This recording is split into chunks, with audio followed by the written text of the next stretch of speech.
on the train. Trey Lance train. There is so much hate for a quarterback who has played 10 quarters in the NFL, hasn't played since 2019, really, a significant amount of games, came in, showed improvement from one game to the next, one play to the next, one half to the next, came in a crucial situation, having to win a game to make the playoffs, and there is so much hate thrown his way. There's a lot of comments, just like the gentleman made earlier, talking about how he's a running quarterback. I couldn't disagree with that more. I think we need to give a little reminder, like a public service announcement of why Trey Lance was the pick, why he is the right pick. Why should fans buy into Trey Lance, Mr. Sunil?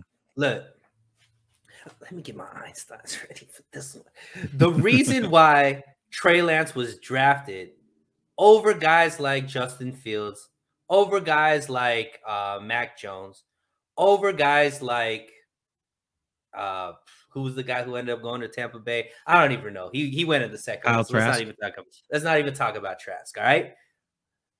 The reason why guys like Lynch and Shanahan fell in love with the guy like Trey Lance wasn't because of his mobility, wasn't because of only his arm strength. Those were two of his biggest physical attributes.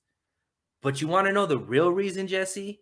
It was what was in between his two ears. It was his ability to play a system similar to the system that the 49ers run. Out of all of those quarterbacks, and I learned this from being a subscriber to Last Second Sports. Mind you, just another plug. This is how smart you get listening to Last Second Sports. But he was one of the only quarterbacks to actually man a huddle. He was one of the only quarterbacks that could play under center. He was one of the only quarterbacks that played highly in-depth play action type offense that the 49ers run. So for all of these people that just want to talk about his freak athletic ability, which is there, that wasn't even the main reason that the 49ers went after him. They went after him because of the way he thinks football. They went after him because of the way that he had been developed in a system at NDSU. And it was more the cerebral aspect of his game that made this team fall in love with him over all of those physical attributes. So, Jesse, where am I wrong? You're not wrong. And Bryant says Zach Wilson would be a Niner if we had the second pick. Thank God we didn't have the second pick. I want no part of Zach Wilson. I wanted no part of Zach Wilson before the draft. It's all about Trey Lance, and it should have always been about Trey Lance. They made the right pick, period. And you talked about the mental game for him, right? Obviously, there's all the physical abilities. This man is mobile. He's got a strong arm. He's 6'4", 230 pounds, right? But the mental aspect is why I wanted Trey Lance to be a 49er, okay?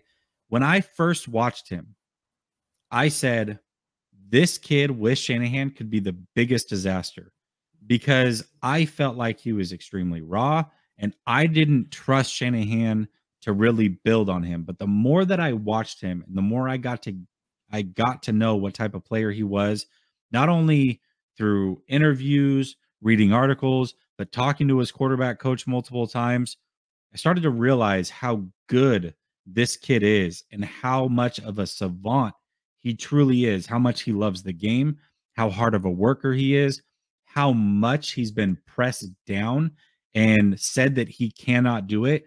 Coming into college, teams wanted him from the Big Ten. They wanted him to be a safety or a linebacker. He wanted to play quarterback. That's why he ended up at NDSU. All right. And when you talk about the mental side, we talk about Jimmy Garoppolo and his limitations from a physical standpoint on a regular basis. What holds Jimmy back the most is not the physical. It is the mental. Like if I'm comparing Trey Lance and Jimmy Garoppolo, Trey Lance is way up here from a mental standpoint, and Jimmy Garoppolo is way down here. He makes the same mistakes over and over and over. They talk about how long it took him to really grasp the playbook, Trey Lance in 2 weeks knew the playbook. Now, that doesn't mean he's ready to execute the playbook, but everybody talks about learning the playbook and how verbose it is. He had it down in 2 weeks. His quarterback coach said that right here on Last Second Sports. And then Kyle Shanahan confirmed that before the Texans game. So these are things that we've been knowing about Trey Lance. A lot of people don't want to talk about those things. When Trey Lance breaks the pocket or gets mobile, he's looking to throw. This is not a run first quarterback. I understand that that is the perception based off of what you saw in the Arizona game. That was not Trey Lance's problem. That was Shanahan self-admittedly not knowing how to use Trey Lance and using him in that manner. Okay. That is not a Trey Lance problem. That is not a Trey Lance trait. In fact, I would argue that he's not the most athletic guy when he looks to break the pocket outside of the tackle box. That is not really a big part of his game. He looks to stay in the pocket, move around, shuck off a tackle, look downfield, and then if he has nothing, he'll break it up the middle. That is a strength of his. But this man also plays very conservative. The one thing, Sunil, interestingly enough, that actually gave me the biggest room for pause when I watched Trey Lance is that I thought he was almost too conservative considering all the athletic ability that he brought to the table. What changed my mind and what showed me that that is not necessarily the case is that practice footage that came out over the last week, showing the creativity. Now, I know that he's always been able to improvise, right?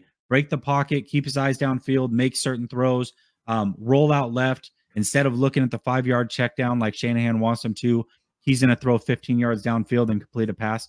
He's always been able to improvise.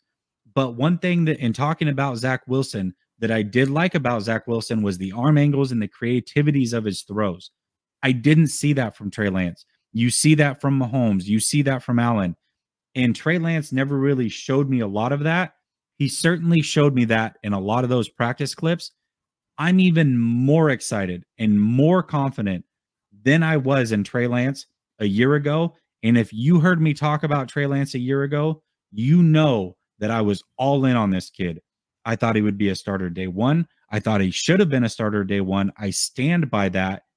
Trey Lance is going to be that deal. And I promise you, if you don't get on board now, every single one of us are going to keep receipts and you're going to look real silly when this man at the end of 2023 looks like the best quarterback out of this draft and is a consistent top 5 to 7 quarterback in the NFL, because that is exactly what he's going to be. So jump on the train now. I've given you chances all last offseason. Before the draft, I told you this man was going to be the pick. I told you he was going to be the pick, and I told you he was the right pick. Now we've had a year. You've seen glimpses of it. Get on board before it's too late, because I promise you he will make you look silly if you don't. Bruh. That's all I got to say about that, my man. Look, that second half against Houston, if you didn't see it, in a game that was a must win for the 49ers to, you know, have any chance at making the playoffs that year or last year, I mean, that was enough for me.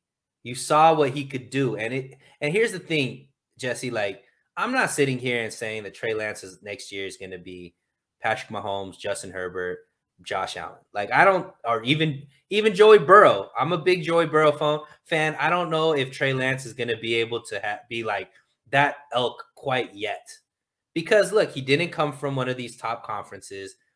He is somebody who is still polishing his ability, but the upside that this guy has shown and the willingness to continue to get better, the leadership attributes that it seems like he has, the knowledge that he constantly wants to gain, his ability to get better and better each quarter that he plays. These are attributes that I'm looking for in a quarterback that I want to lead my team. On top of that, he does have the physical capability to make those wow plays. And we haven't had a wow quarterback with the 49ers since Cap. And let's be honest, Cap a lot of his wow moments were more with what he could do with his feet versus what he was doing with his arm. And I think that Trey is going to make all of those wow plays with his arm, which is what we've been envious when it comes to watching a Josh Allen play in Buffalo. What we are envious of when we see Justin Herbert play for the Chargers. What we're envious in what Patrick Mahomes could do with Kansas City, and what we just saw Joe Burrow be able to do with Cincinnati. We want that quarterback that could just tear things up with his arm, and I believe Trey Lance has that ability. I don't know if it's going to show right away next season, but I think it's going to show in glimpses of next season. I think that he has enough to keep this team a double-digit winning team and in the playoffs making deep runs.